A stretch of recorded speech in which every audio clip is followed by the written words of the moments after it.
When we think of ancient Greece, a few things probably pop into your head: democracy, philosophy, maybe the Olympics. But they also gave us buildings so perfect, so impossibly precise, they almost feel like they were built by aliens. So today, we're going to dig into how a civilization without a single power tool engineered structures that still leave us totally speechless. The secret? It wasn't about brute force. It was pure, unadulterated genius. So let's just frame the central mystery here. I want you to imagine you have to build something like the Parthenon, okay? But you have no electricity, no lasers for measurement, no hydraulic cranes. All you've got are basic hand tools, human and animal muscle, and the rock under your feet. How in the world do you quarry, lift, and perfectly place multi-ton blocks of marble to create something that stands for thousands of years? Well, the answer shows us that it was never just about throwing bodies at the problem. Nope. The Greeks developed this incredible system. It was a blend of a deep understanding of math, the physics of leverage, and get this, even the psychology of human perception, all to achieve a level of precision that can still make modern engineers just scratch their heads. All right, so to really get what they pulled off, we first have to understand the world they were building in. This was all about creating absolute masterpieces without any of the stuff we take for granted. Every single structure wasn't just a building, it was a monumental statement. And this, right here, this gets to the why behind it all. For the Greeks, a temple wasn't just a pile of stones. It was a physical representation of their highest ideals: harmony, order, and this relentless, obsessive pursuit of perfection. You don't build things like that for the next 50 years. You build them for eternity. So, how do you build for eternity? Well, it all starts with your materials. And the genius of the Greeks, it really began with how they mastered the very stone they carved out of the earth. And that was their first huge challenge. I mean, they couldn't just hop online and order special materials from halfway across the world. They had to be absolute masters of their local environment. They had to figure out how to turn the very ground they stood on into structures that would become legendary. And man, what a toolkit they put together. They chose their materials with such incredible care. You had that luminous marble from famous quarries like Penteli, which gave their temples that iconic, almost magical glow. Limestone was their versatile workhorse. Wood was absolutely essential not just for the roof, but for the whole construction process: scaffolding, cranes, you name it. And they even engineered terracotta for super durable roofing and advanced drainage. They were true masters of their resources. So they had their materials down pat. But now we get to the truly mind-blowing part: developing the secret techniques to shape and assemble all of it into a perfect, seamless whole. This, right here, is the core engineering puzzle. We are talking about blocks of stone that weigh as much as an elephant.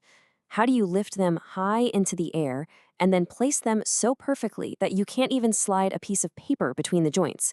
And don't forget, they used zero mortar to hold them together. It's just perfectly fitted stone on stone. It was all a systematic process. First, they used these surprisingly sophisticated systems of cranes and pulleys, all powered by people and animals, to do the heavy lifting. Second, they absolutely perfected a technique we call dry masonry, which just relied on cutting stones with unbelievable precision. But there's a third step, a really clever trick that made the whole thing possible. Just think about it for a second.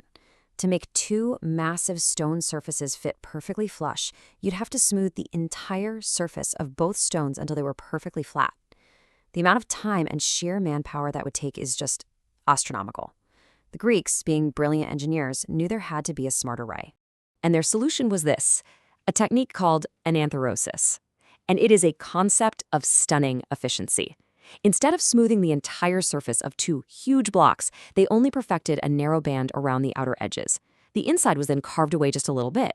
This meant the blocks touched only on those perfectly finished edges, creating a flawless, airtight seal while saving an unimaginable amount of labor. It's engineering elegance at its absolute finest. Okay, so they mastered the engineering of a perfect fit. They could put these massive stones together like the world's most difficult jigsaw puzzle. But that's only half the story. A building can be precise and still be, well, ugly. Their next challenge was to turn these incredible feats of construction into a true symphony of style. And this question moves us from pure engineering into the realm of aesthetics and even psychology. The Greeks figured out something profound.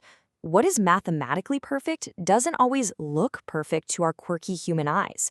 They wanted to create buildings that felt harmonious and balanced, not just ones that were structurally sound.